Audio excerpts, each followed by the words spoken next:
죄로 셀서신 저의 이름 찬송합시다. 아멘. 자, 오늘 하나님의 말씀은 시편 103편, 시편 103편 1절로부터 5절까지 보겠습니다. 자, 시편 103편 1절로 5절까지. 자, 성경 찾으셨으면 아멘. 더 크게 아멘. 시편 103편 구약 성경 877페이지 103편 1절로 5절까지 다 같이 한 음성으로 말씀을 받들어 읽습니다. 내 영혼아 여호와를 송축하라.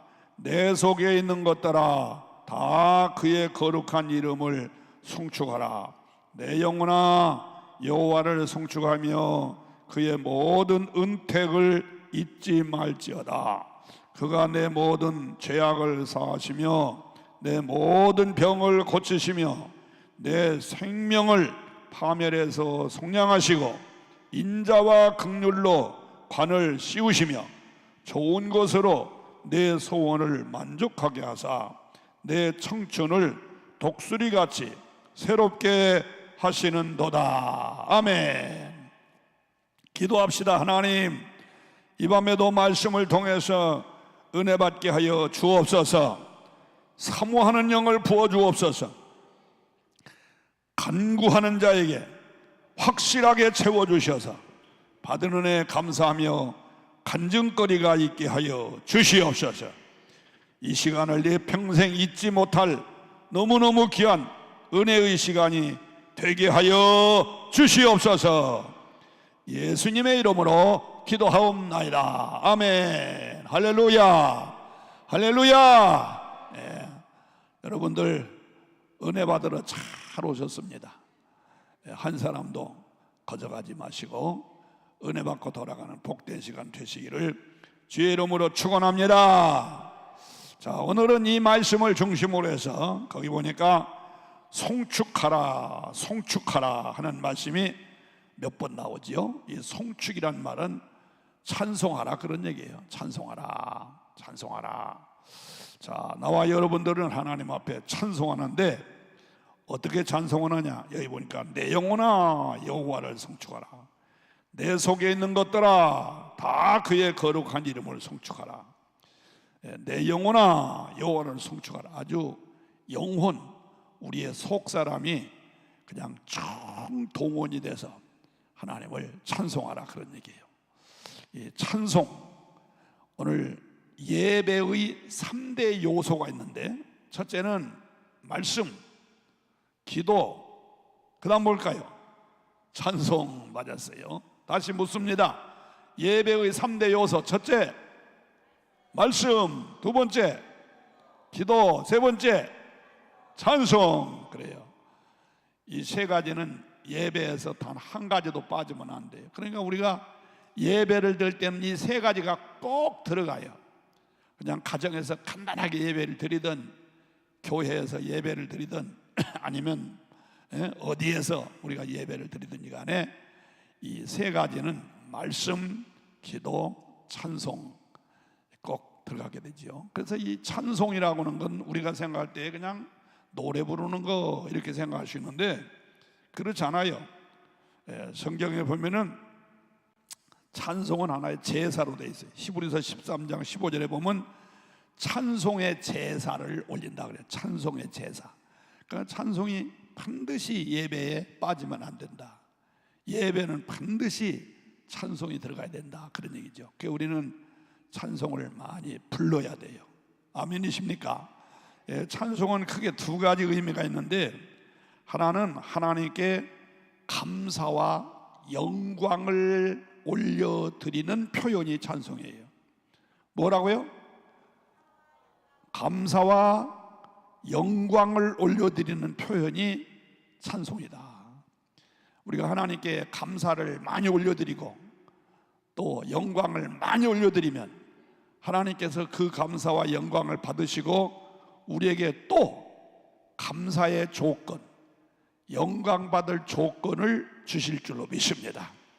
그게 찬송이 그렇게 귀한 거예요. 또 두 번째로는 찬송은 뭐냐? 고백과 간구의 표현이에요. 고백과 간구의 표현. 시작. 고백과 간구의 표현. 하나님 앞에 내가 고백을 하고 또 뭘 주십사 하고 간구하는 걸 찬송으로 할 수 있다 이거예요. 그러니까 우리가 찬송을 보면은 가사 내용을 보면은 고백, 간구, 그래야 안 그래요? 네, 고백과 간구로 돼 있는 게 굉장히 많이 있어요. 그러므로 우리는 찬송을 부를 때에 헛되게 부르면 안 돼요. 하나님께 감사와 영광을 올리는 표현이요, 고백과 간구의 표현이기 때문에 이 찬송이 얼마나 귀한 것인가 하는 걸 생각해야 돼요. 그냥 입만 달싹달싹하고 그러면 안 돼요. 그래서 오늘 본문에 보니까 그의 내 속에 있는 것들아, 내 속에 있는 것들아. 내 속에 있는 게 무슨 오장육부가 있겠죠. 그런 걸 얘기하는 게 아니에요. 내 영혼, 내 속사람을 총동원해서 하나님께 찬송하라, 그런 얘기예요. 그렇게 하시기를 원하시면 아멘. 자, 그러면 여러분, 왜 우리는 하나님께 감사와 영광을 올려드리는 이런 찬송을 불러야 되느냐? 오늘 본문에서 보면은 5가지를 우리에게 알려주고 있어요. 첫째는 보니까 3절에 보니까 그가 내 모든 죄악을 사하시며 그랬어요. 그가 너의 모든 죄악을 사하시며, 다시 말하면 나의 죄를 용서해 주신 은혜를 감사해서 찬송하라, 그런 얘기예요. 뭐 때문에 찬송해라? 나의 죄를 용서해 주신 것, 사해 주신 걸 생각하며 감사와 찬양을 올려라, 그런 얘기예요. 여러분, 죄가 얼마나 무서워요. 죄는 3대 특성을 가지고 있어요. 3대 특성. 첫째는 방해성이 있어. 방해성. 하나님과 나와의 관계를 방해하고, 기도 응답받는 걸 방해하고, 축복받는 걸 방해한다고 그랬어요. 그래서 이사야서 59장 1절로 2절에 보면 여호와의 손이 짧아서 구원치 못하심이 아니고 여호와의 귀가 둔하여 듣지 못하심이 아니라 너와 나 사이에 뭐가 가로막혀 있으면, 죄가 가로막혀 있으면 내가 너를 구원할 수 없고 너의 말을 들을 수 없다고 그랬어요. 하나님과 교통이 방해가 돼요. 또 죄는 기도의 응답을 방해해요. 이사야서 1장 15절에 보면 너희가 부르짖을지라도 나 여호와가 듣지 아니하시면 너희의 손에 피가 있기 때문이다. 그 피가 뭐냐? 죄를 말하는 거예요. 죄 있으면 기도해도 응답이 없어요. 응답이 방해가 돼요. 또 이 죄는 축복이 방해돼. 축복. 에레미야 5장 25절에 보니까 너의 허물이 이러한 일을 물리쳤고 너의 죄가 너희에게 오는 좋은 것을 막았도다. 죄가 하나님께로부터 내려오는 좋은 것 막았대. 좋은 것. 그 좋은 것이 뭐예요? 축복이지요. 그래서 이 죄는 방해성이 있다. 하나님과 교통을 방해하고 기도의 응답을 방해하고 축복받는 걸 방해하는 방해성이 있다 이거예요. 두 번째로 죄는 파괴성이 있어. 파괴성. 죄가 있으면 양심이 파괴돼요. 인격이 파괴돼요. 죄가 있으면 가정이 파괴가 돼. 교회가 파괴가 돼. 공동체가 파괴가 돼. 죄가 있으면 파괴가 돼. 또 세 번째로 죄는 응보성이 있어. 응보성. 죄 값을 꼭 치르게 돼 있어요. 회개하지 아니한 죄는 반드시 값을 치르게 돼 있어요. 지금 아니면 나중에라도 값을 치러요. 젊어서 아니면 늙어서라도 그 죄값을 치러요. 살아서 아니면 죽어서라도 죄값을 치러요. 내가 아니면 내 자손이라도 죄값을 치러요. 현세에서 아니면 내세에서라도 죄값을 치르게 돼 있어요. 회개치 아니한 죄는 반드시 죄값이 있어요. 에이, 죄져도 상관없더라 착각하지 말아요. 당장에 없다고 해서 없는 게 아니에요. 나중에 그 죄값을 받아요. 이렇게 죄는 무서워요.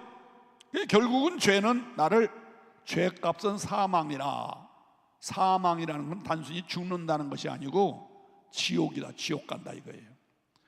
이렇게 죄는 방해성, 파괴성, 응보성, 결국은 지옥에까지 이끌고 가는 것이 죄인데, 이 죄에서 용서받는 방법이 없어요. 돈 있으면 되나? 안 돼요. 백을 써서 되나? 안 돼요. 이 죄를 용서해 주는 사람은 이 땅에 아무도 없어요. 아무도 없어. 오직 한 분밖에 없어요. 그분이 누굴까? 예수님 또는 하나님밖에 없어요. 왜 죄를 용서해 줄 사람이 한 사람도 없느냐? 모든 사람은 다 죄인이에요. 죄인. 의인은 없나니 단 한 사람도 없도다. 로마서 5장에 보면은 한 사람의 범죄로 말미암아 모든 사람이 정죄를 얻고, 한 사람의 범죄로 말미암아 모든 사람이 사망에 이르렀다. 그 한 사람이 누구냐? 아담. 그러니까 아담의 씨를 받은 모든 인간은 다 죄인이요, 다 사망에 이르렀다, 그런 얘기예요. 근데 이 땅에 아담의 씨를 받고 태어나지 아니한 사람이 한 사람이라도 있어요, 없어요? 없어요. 다 아담과 하와의 씨를 받고 이 땅에 태어났어요. 그 죄를 가리켜서 일명 원죄 또는 죄성이라고 말해요. 그러므로 이 땅에는 아무도 우리 죄를 사해주고 용서해줄 사람이 아무도 없어요. 오직 한 사람만 있어요. 한 사람. 그분이 누구냐? 바로 예수 그리스도라 이거예요. 예수 그리스도. 왜 예수님은 우리를 용서해 줄 수 있느냐? 그분은 죄가 없어요. 왜? 그분은 아담의 씨로 태어난 게 아니야. 아담과 하와의 씨로 태어난 게 아니에요. 성령으로 잉태하여 이 땅에 태어나셨기 때문에 그분에게는 원죄 없어요. 그분에게는 죄성 없어요. 그러니까 그분에게는 자범죄도 없어요. 그러므로 우리를 죄에서 용서해 줄 수 있는 사람은 오직 예수, 오직 하나님밖에 없는 줄로 믿습니다. 그런데 우리가 하나님께로부터 예수 그리스도를 통해서 죄가 용서받게 되었으니 감사해요, 감사하지 않아요? 감사한 거예요. 그래, 그분을 찬송해야 돼, 안 해야 돼? 해야 된다 이거야. 죄값으로 영원히 죽을 수밖에 없는 우리, 죄값으로 하나님께로부터 방해성, 파괴성, 응보성 받을 수밖에 없는 우리들인데, 아무 공로 없이 예수님의 피로, 예수님의 은혜로 우리가 죄에서 사함받게 됐으니 그 은혜 너무너무 감사하여 하나님 앞에 찬송해야 될 줄로 믿습니다. 아멘 하십시다. 우리는 그래서 찬송해야 돼. 자, 두 번째로는 왜 우리는 찬송을 해야 되느냐? 거기 3절에 보니까 그가 내 모든 죄악을 사하시며 내 모든 병을 고치시며 그랬어요. 우리의 병을 고쳐주신 걸 감사해서 하나님을 찬송하시기 바랍니다. 물론 여러분들이 병 들었던 사람도 있고 안 들었던 사람도 있을 거예요. 아마 지금까지 병 들지 않고 건강하게 사는 것은 병 들었다가 고침받는 것보다 더 큰 축복입니까? 작은 축복입니까? 더 큰 축복이에요. 그걸 아셔야 돼요, 여러분. 그걸 아셔야 돼요. 내가 병 들었다가 고침받는 것도 축복이지만 병 들지 않고 지금까지 지내온 거, 그게 더 큰 축복인 줄로 믿어지면 크게 아멘 합시다. 할렐루야. 근데 오늘 신자들 보면은 그렇지 않은 것 같아. 보니까 내가 병들었다가 아니면 병원에 입원하였다가 치료받고 고침받으면 그 다음 주일날 교회 와서 하나님 앞에 감사헌금 드려. 하나님 치료해서 고맙습니다, 병 고침 받게 해서 고맙습니다 하고 감사헌금 드리는데, 그래요 안 그래요? 해요 안 해요? 그것도 안 해? 하지요. 그런데 잘 들으세요. 내가 병원에 입원되지 않고 지금까지 건강하게 사는 것을 감사해서 감사헌금 하는 사람 있어요 없어요? 별로 없어 보니까. 병 들었다 고침받은 건 감사한데 병 들지 않고 건강하게 사는 건 감사를 안 해. 그럼 하나님이 여러분 감사시키려면 어떻게 해야 돼? 어떻게 하면 좋겠어? 병 들었다 고쳤다 들었다 고쳤다 그래야 될 거 아니야? 하나님한테 얻어 터지기 전에 감사하시기 바래요. 병들지 않고 건강하게 사는 거 감사하시기 바래요. 지금 나는 나를 위해서 내게 지금 설교하는, 내게 설교해 지금. 나도 그 은혜를 잘 몰라. 내가 지금 나이가 82세인데 근데 나는 뭐 당뇨도 없지, 뭐 혈압도 없지, 또 고혈증인지 뭘증인지 그런 것도 없지, 심장도 튼튼하지. 내가 며칠 전에 정기 검진 받으러 오라고 해서 갔어요. 갔더니 쫙 검사해 보더니 어이구 어르신 참 건강하시네요. 한 가지 흠이 있다면 난청이 좀 있네요. 난청 조금 좀 덜 들려. 근데 뭐 그런다고 해서 무슨 저 미어폰을 끼고 그럴 정도는 아니고요. 조금 난청 있네요. 뭐 그런 거 하지 마시고 그냥 그대로 사세요. 이빨을 이렇게 벌려보더니 어이구 이빨이 참 튼튼하시네요. 얼마나 감사한지. 그럼 이 은혜 감사하면요 사실 매주마다 감사해야 되는데 이 새끼가 그렇게 안 해. 그래도 가끔 감사해요. 감사. 사랑하는 성도 여러분, 병을 고쳐주시는 은혜 감사하시고, 병 안 들었으면 어떻게 해야 돼? 더 감사하시기 바래요. 더 감사. 나는 성결교 목사인데 그래서 병 들었다가 고친 걸 치유라고 그래. 치유 고쳤다 그런 얘기예요.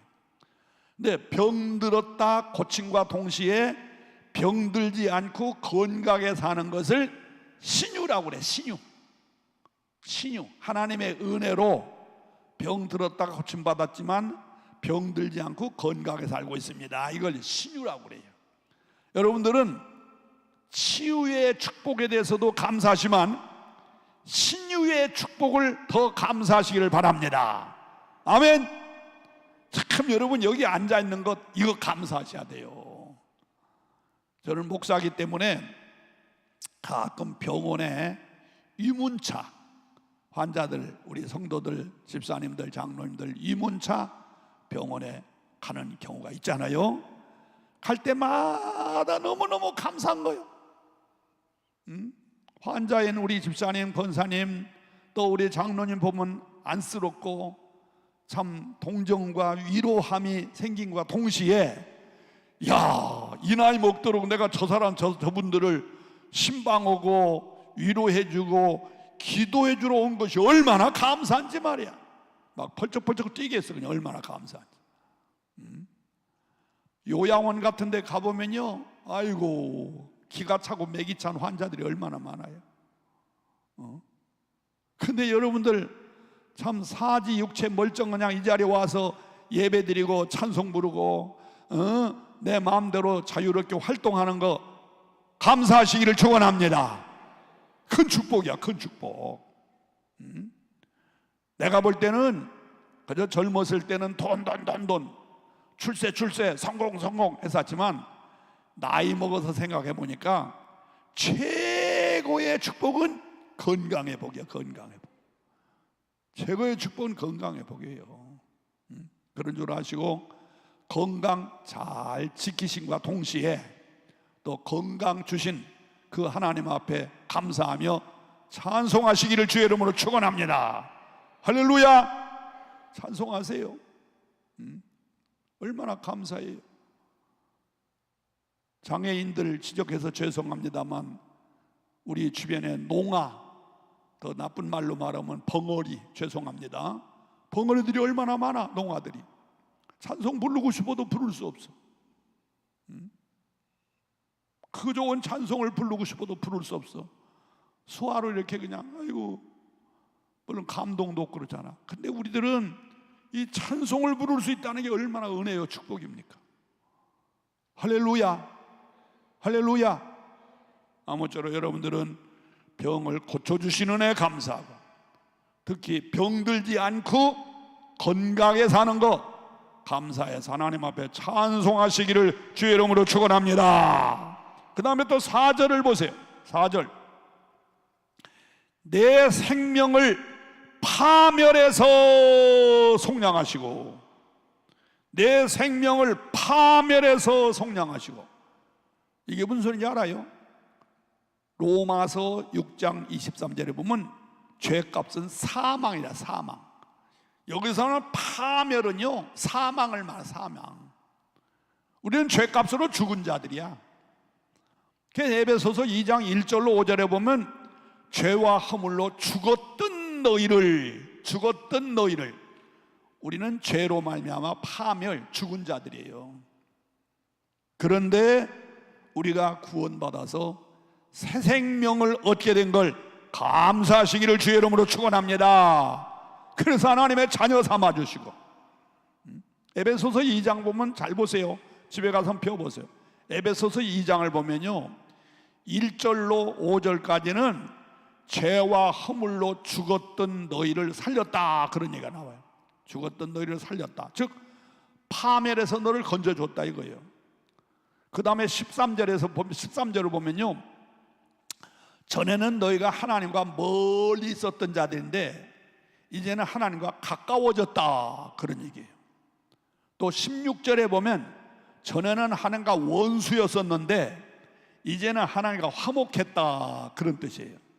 또 18절에 가서 보면은 하나님 앞에 감히 나갈 수 없는 너희들인데 예수의 십자가 공로로 하나님 앞에 담대히 나올 수 있게 됐다, 그런 말씀이 있고, 19절에 보면은 전에는 너희가 외인이요 손님이었는데 이제는 너희가 하나님의 권속이 되었다, 하나님의 백성이 되었다, 하나님의 자녀가 되었다, 그런 얘기예요. 누구 때문에? 예수의 십자가 때문에. 아멘 하시 바랍니다. 그러니 이게 얼마나 감사해.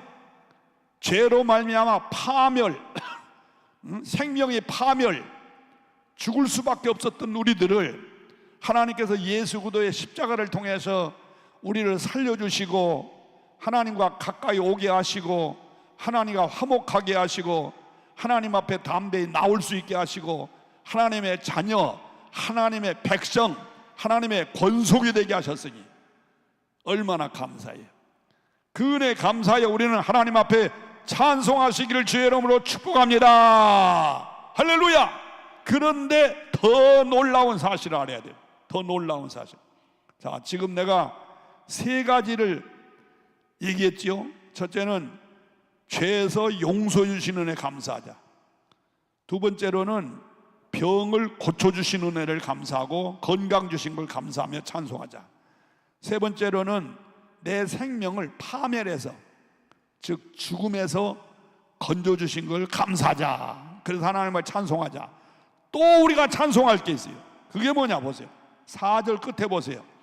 내 생명을 파멸해 속량하시고 인자와 긍휼로 관을 씌우셨다 이거예요. 이게 무슨 소리인지 알아요? 잘 보세요. 여기 잘 보세요.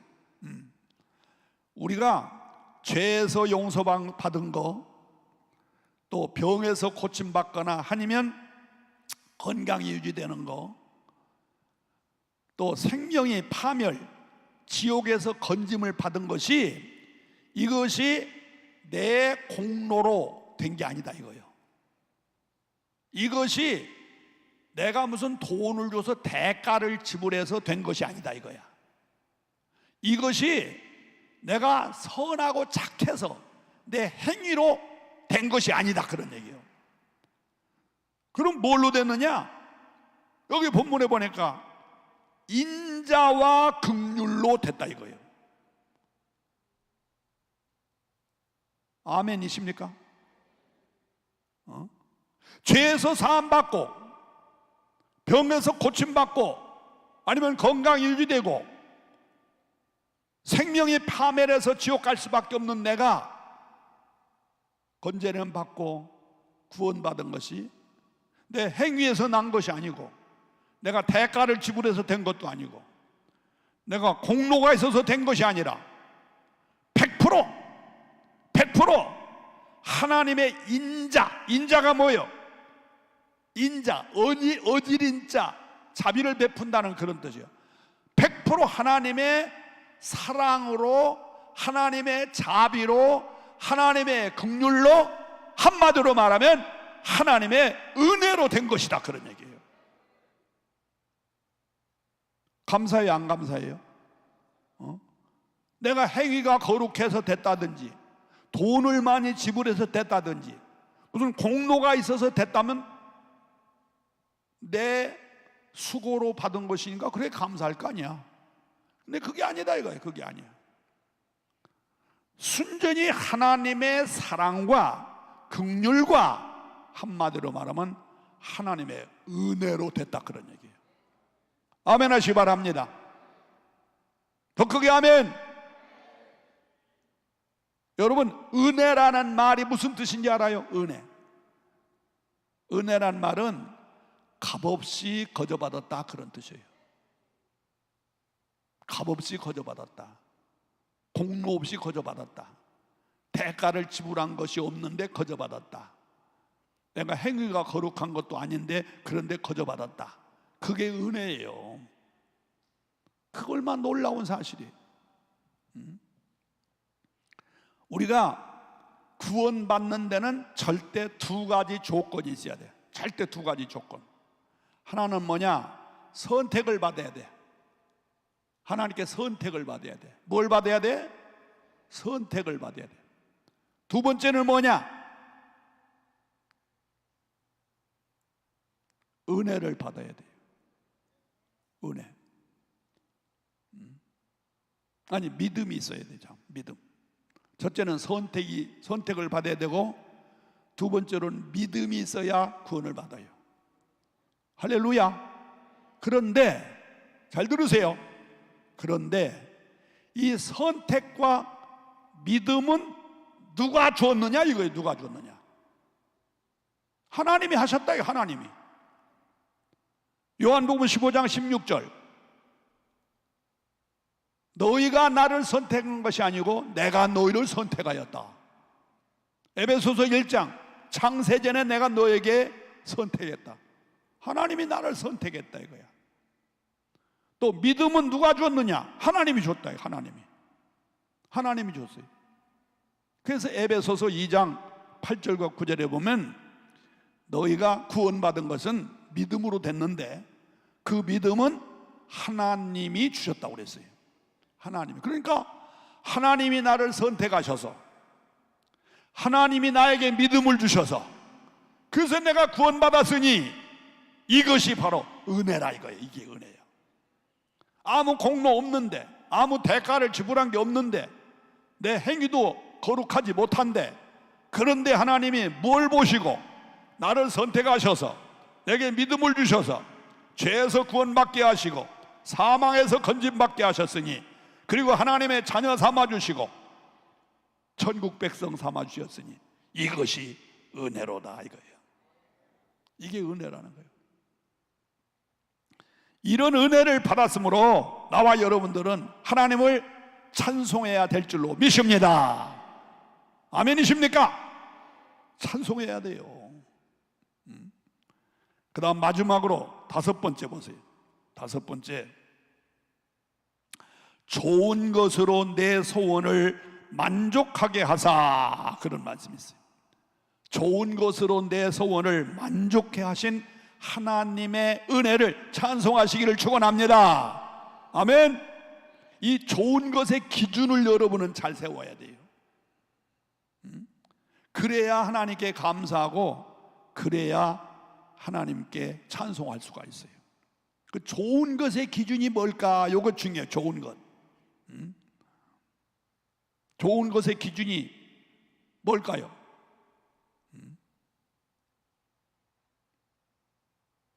삼성그룹의 회장만큼 살아야 좋은 것이다, 그걸 기준입니까? 그러면 평생 좋은 기준, 목표 달성하기는 어려워요. 아니면 뭐 여러분들이 그 정도는 아니라도 아파트 좀 가지고 상가도 가지면서 더 건강하게 사는 게 좋은 기준이야, 그것도 될 수 있지만 그것도 쉬운 일이 아니에요. 잘 들으세요. 여러분, 우리에게 좋은 것의 기준은 두 가지를 생각하셔야 돼요. 두 가지. 첫째는 구원받은 걸 최고의 좋은 것으로 생각해야 돼요. 동의하시면 아멘. 구원받은 걸 최고의 좋은 것으로 생각해야 돼요. 내가 아까 말했잖아요. 죄값으로 죽을 수밖에 없는 우리들, 우리의 생명은 파멸해서 건져냄을 받을 수 없는 우리들을 아무 공로 없이 하나님께서 나를 선택하시고 하나님께서 나에게 믿음이란 선물을 주셔서 구원받게 하셨으니 이게 최고의 좋은 것의 기준인 줄로 믿으시 바라요. 아멘 하십시다. 두 번째로 우리에게 좋은 것의 기준이 뭐냐? 에베네셀의 하나님 앞에 감사해야 돼요. 에베네셀이 뭐요? 여기까지 도우셨다는 걸 감사해야 돼요. 아멘이 되십니까? 여기까지 도우신 걸 감사하세요. 내가 누군가하고 비교하면 상대성 원리에 의해서는 절대로 좋은 것에 만족이 없습니다. 절대 없어요. 뭘 별걸 다 가져보세요. 돈이 하도 많아서 그냥 화장지로 쓸 수 있을 정도로 돈 많아 보세요. 그래도 절대로 행복하지 않아요. 상대적인 것이 되면 안 돼요. 하나님과 나와의 관계 속에서 우리는 좋은 것의 기준이 돼야 돼요. 아멘이십니까? 내가 몸이 좀 아프다 그러지만 그걸 건강한 사람과 비교하면 아이고 나는 불행해 이럴 수 있지만 여러분보다 훨씬 더 몸이 아픈 사람이 얼마나 많아요. 그러면 참 감사해요. 내가 돈이 좀 없다 하면 부자와 비교해보면 내가 아주 쫄리지만 그러나 우리보다 못 사는 사람이 얼마나 많습니까? 얼마나 많아요. 그래서 우리는 항상 좋은 것의 기준을 하나님과 나와의 관계를 생각해야 돼요. 아멘 하시 바랍니다. 최고 좋은 것의 기준은 하나님이 나와 함께 한다는 거예요. 이게 최고의 좋은 것이야. 그러면 만사형통이야. 왜? 하나님은 창조자요, 전능자요, 치료자요, 힘있고 능력 있는 자요, 생사화복을 주장하시는 분이시기 때문에 그분이 나와 함께 한다. 이건 최고의 자산을 가진 것이고 최고의 백을 가진 것이고 최고의 축복을 받은 거예요. 오늘 여기 앉으신 여러분들은 다 그런 좋은 것을 받은 줄로 믿습니다. 더 크게 아멘 하세요. 그렇게 사세요. 그렇게 사세요. 그러면 하나님께서 여러분들에게 진짜 좋은 것으로 역사해 주실 줄로 믿습니다.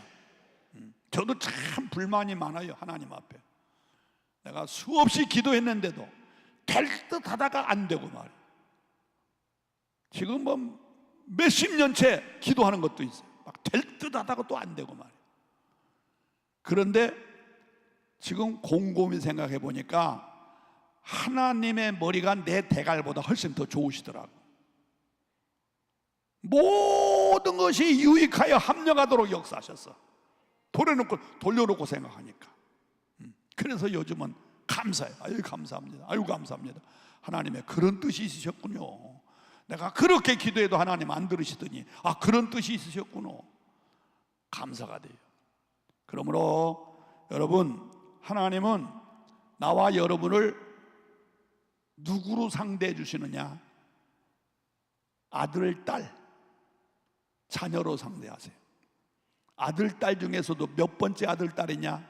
맏아들로 생각해요. 맏아들로. 아멘 하시 바래요.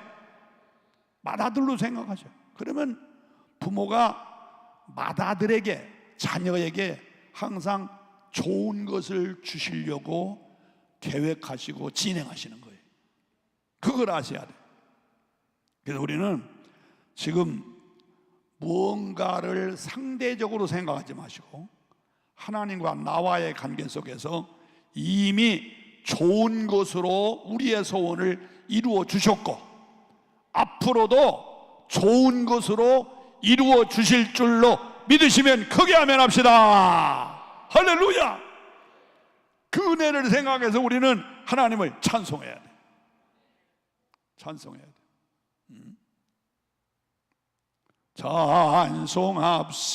찬송합시다. 찬송합시다. 내 죄를 씻으신 주님께 찬송합시다. 할렐루야. 찬송하셔야 돼. 자, 그러면 우리는 이 찬송이 어떤 능력이 있는가? 찬송이 어떤 능력이 있는가? 세 가지 이야기예요. 첫째, 찬송은 성령이 역사하게 하는 능력이 있어요. 아멘. 성령이 역사하게 하는 능력, 성령의 임재, 성령의 역사가 나타나게 하는 능력이 있어요. 자, 물어보십시다. 초대교회 성도들이 마가의 다락방에 모여서 120문도가 열흘 동안 열심히 한 것이 세 가지가 있어요. 뭐예요? 첫째는 기도, 두 번째 사도의 가르침을 받는 말씀, 세 번째 찬송이에요. 찬송. 사도행전 2장을 보세요. 날마다 모여서 뭐 했느냐? 기도하고 말씀 가르침 받고 찬송 불렀어요. 그랬더니 오순절 마가의 다락방에 뭐가 임했어요? 성령이 임했어요. 성령이 임했어요. 자, 우리들이 알기는 기도할 때 성령이 임한다, 말씀 들을 때 성령이 임한다, 이건 아는데 찬송 부를 때 성령이 임한다, 이걸 잘 모르고 있어요. 여러분, 찬송이 뭐예요? 찬송은 곡조에 맞춰 말씀 읽는 거고 곡조에 맞춰 기도하는 거예요. 맞아요? 틀려요? 맞아요? 틀려요? 찬송 가사를 보세요. 전부 말씀이고 기도예요. 그러니까 다만 곡조에 맞추어서 말씀 있고 곡조에 맞춰서 기도하는 거예요. 그러니까 찬송이 있는 곳에는 뭐가 있느냐? 성령의 역사예요. 아멘 하세요. 여러분, 교회에 찬송이 많은 교회는 반드시 틀림없이 성령의 역사예요. 틀림없어요. 이건 찬송 소리가 적거나 없는 교회는 성령 역사 안 해요. 미안하지만 해도 아주 미세. 찬송 소리가 시끄러워야 돼. 그래, 교회는요, 쉽게 말하면 시끄러운 교회가 부흥돼. 맞아요? 틀려요? 무슨 교회가 부흥돼? 시끄러운 교회가 부흥돼요. 왜 시끄러우냐? 집사 장로가 싸우느라고, 목사 장로가 싸우느라고. 그건 시끄러운 교회가 아니고 시끄러운 교회, 찬송 소리가 시끄럽고 기도 소리가 시끄럽고 성도들이 모여서 그냥 찬송 부르고 기도하고 이렇게 시끄러운 교회가 반드시 붕괴해요. 그래서 더 쉬운 말로 말하면 붕괴되는 교회는 고발 많이 당하는 교회가 붕괴돼요. 누구한테? 교회 주변에 사는 놈들한테. 내 말이 의미가 있어요, 없어요? 붕괴되는 교회는 주변 사람들이 고발을 많이 하는 교회가 붕괴돼요. 왜 고발해? 왜 고발하지? 시끄러워서 못 살겠다고. 모여서 찬송 부르고 모여서 기도하고 모여서 찬송 부르고 모여서 기도하고 시끄러워서 못 살겠다. 그런 교회가 붕괴돼요. 옆에 교회가 있는지 없는지 조용한 교회는 부흥 안 돼요. 절대 부흥 안 됩니다. 의미 있는 얘기예요, 이게. 우리 목사님, 혹시 목사님들 앉아 계시면 제 얘기를 잘 명심하고 들으셔야 돼요. 교회는 찬송 소리에, 기도 소리에 시끄러워. 그래서 교회 주변에 사는 사람들이 고발하는 그런 교회가 붕괴돼요. 제가 해봤어요. 저도 고발당해가지고 경찰서에, 구청에 여러 번 불려갔어요. 찬송의 능력은 성령이 역사한다. 아멘 하시 바라요. 두 번째로 찬송의 능력은 자신이 변화되고 타인이 변화돼요. 그 찬송 소리에, 찬송 가사에 내가 변화되고 또 듣는 다른 사람이 변화되는 역사가 있어요. 그러니까요, 아까도 내가 말했습니다만 마가의 다락방에 모인 120문도가 다 일시에 막 회개하고 일시에 성령 받고 일시에 변화되고 그런 게 아니에요. 그냥 모여서 찬송 부르고 기도하고 말씀 배우고 기도하고 찬송 부르고 말씀 배우고 이러다 보니까 여기서 은혜 받고 또 저 사람이 은혜 받고 또 그 사람이 은혜 받고 그래서 모두 다 120문도가 다 은혜 받은 거예요. 할렐루야. 그렇지 않은 사람은 도중에 다 빠져나갔어요. 원래 마가의 다락방에 몇 명이 모였어? 500명이 모였어. 500명. 성경에 보면 500여 사도가 모였다 해서 500여 명이. 근데 중간에 380명이 빠져나간 거예요. 왜? 아이고 찬송 지겹다 야. 아이 기도도 지겹다. 재미도 없다. 그리고 중간에 빠져나간 놈들은 성령 못 받았어요. 끝까지 앉아서 같이 찬송 부르고 기도하고 말씀 배우고 찬송하고 기도하고 이런 사람 120문도는 100% 은혜 받은 거예요. 그래서 찬송은 내가 은혜 받고 다른 사람에게 은혜를 전염시키는 역사가 있어요. 그래서 교회는 찬송을 많이 해야 되고 여러분들의 가정도 찬송이 많기를 주의 이름으로 축원합니다. 할렐루야. 또 찬송은 기적을 일으킬 수가 있어요. 기적이 났기를 기적. 그 대표적인 예가 사도행전 16장에 보면 바울과 실라 얘기예요.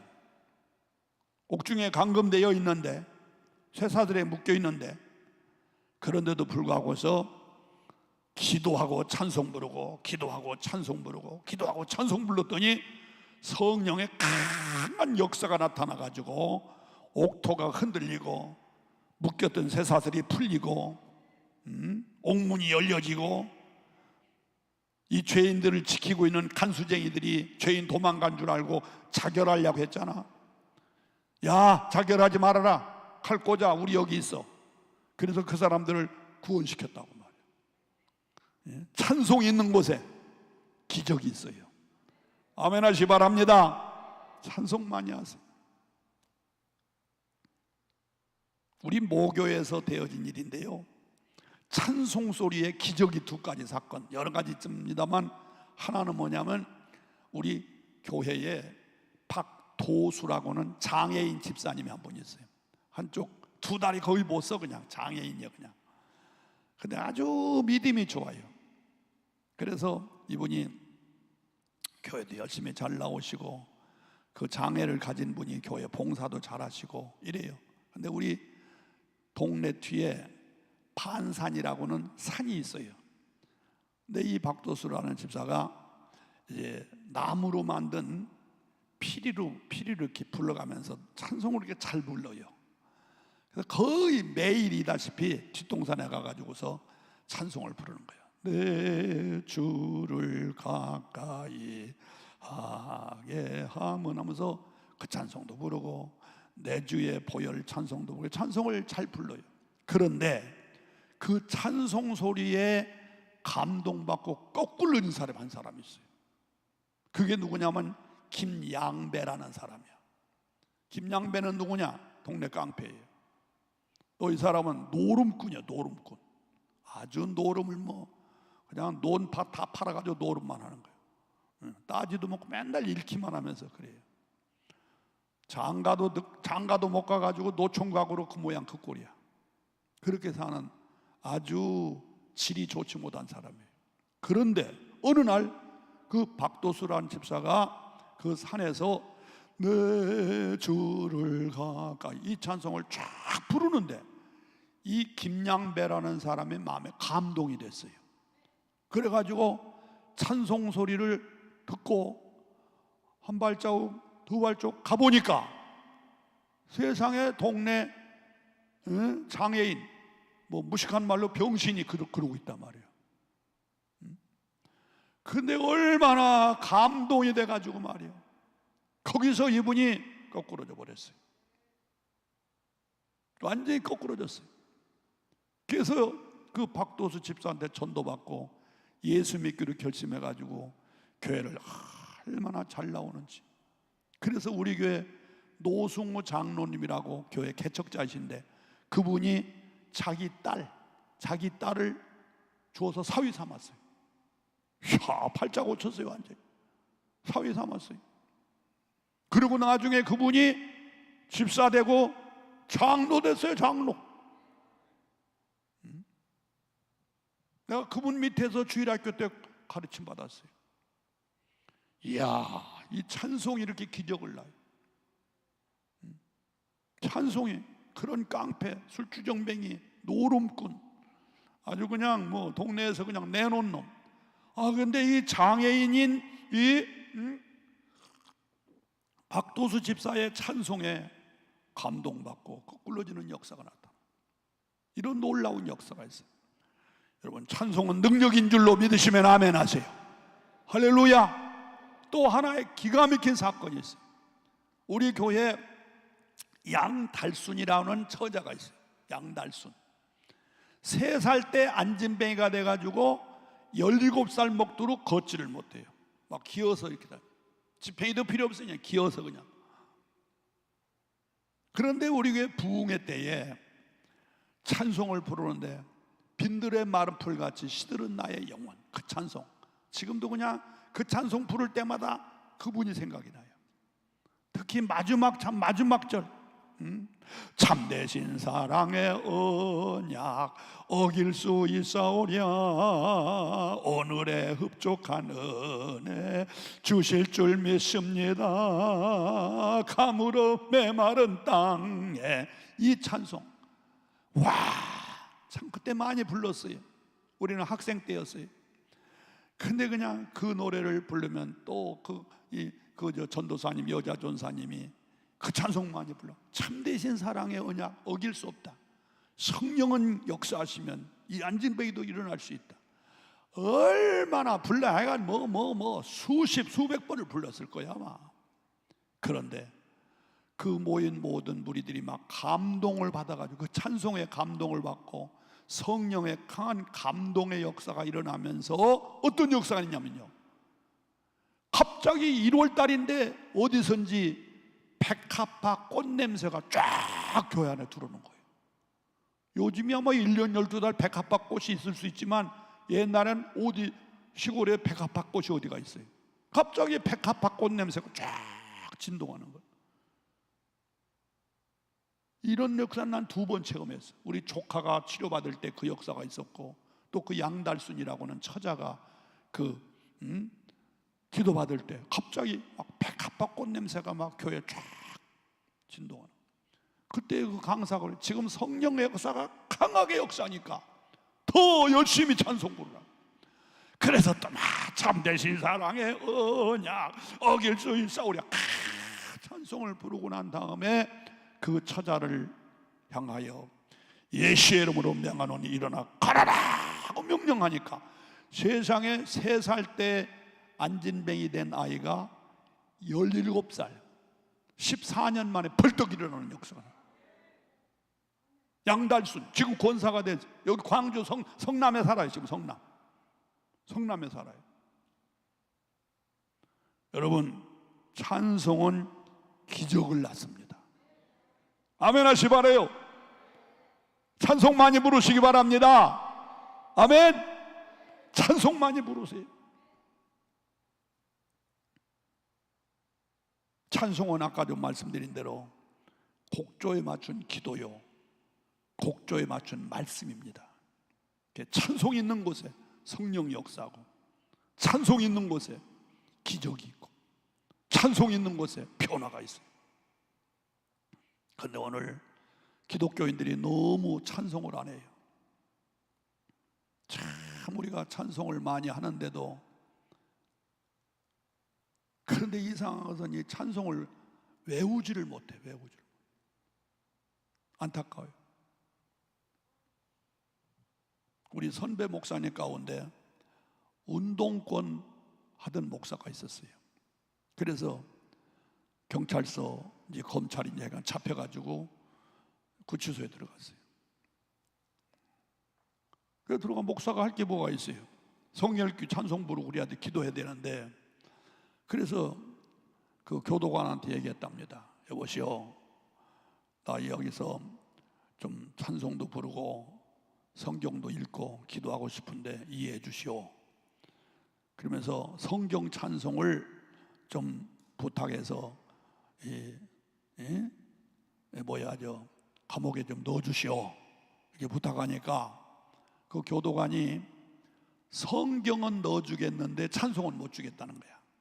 왜 그러냐면 거기서 떠들으면 안 되잖아. 미안하지만 성경은 드리겠습니다. 그러나 찬송가는 안 됩니다. 요즘에 전부 합본으로 나오지만 옛날에는 찬송가 성경 따로따로 나왔잖아요. 그러니까 성경은 넣어주지만 찬송가는 못 주겠습니다. 결국 못 받았어요. 그래서 속으로 그랬대. 너희들이 찬송가 안 넣어준다고 해서 내가 찬송을 못 부를 줄 아느냐? 목사니까 말이야. 그렇게 생각한 거야. 그런데 놀라운 사실은 성경은 읽고 찬송도 부르고 싶은데 찬송가 가사를 안 보고 부르려니까, 여러분 놀라지만 이 목사 간증입니다. 이 목사 간증. 찬송가 가사를 보지 않고 부르려고 하니까 한 곡, 두 곡밖에 못 부르겠더래. 그동안 많이 불렀던 내 주를 가까이, 나의 갈 길 다 갈게 몇 가지만 부르고 나머지는 이게 모르겠더래. 그때 이분이 회개했다는 거야. 내가 어렸을 때부터 교회 다녔고 신학을 졸업하고 목사까지 됐는데도 막상 찬송을 보지 않고 찬송가를 보지 않고 부르려고 하니까 두세 곡밖에 못 부르겠다. 회개했다는 거야. 회개. 와, 이거 내가 엉터리구나. 저는 그 간증을 듣고요, 나는 어떤가 한번 생각해봐. 나는 만약에 내가 그런 입장이라면 나는 찬송가를 보지 않고 부를 찬송이 몇 곡이나 될라나 하고 내가 테스트를 해봤어요. 나 스스로. 나도 똑같은 놈이더라고. 나도. 그래서 나는 한 연암의 곡은 부르겠더라고. 연암의 곡 한 10곡 이쪽 저쪽. 세상에 수없이 찬송을 불렀는데 찬송가를 보지 않고 보려고 보니까 불과 10곡 안쪽. 여러분들은 어때요? 여러분들 집에 가서 한번 예수 믿은 지가 언제야 지금? 예수 믿은 지가 언제야 지금? 근데 지금 찬송가 보지 않고 한 곡이나 똘똘이 부를 수 있어? 그 입술로 유행가를 불렀다면 지금 100곡은 부를 거야 아마. 이거 우리가 엉터리더라고. 가만히 보니까 엉터리야.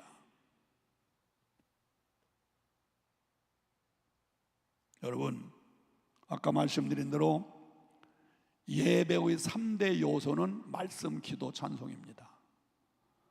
근데 우리들이 말씀, 오늘 교회 목사님들도 마찬가지예요. 저도 뭐 그런 목회를 해왔습니다만 신자들에게 성경 읽으세요, 성경 읽으세요.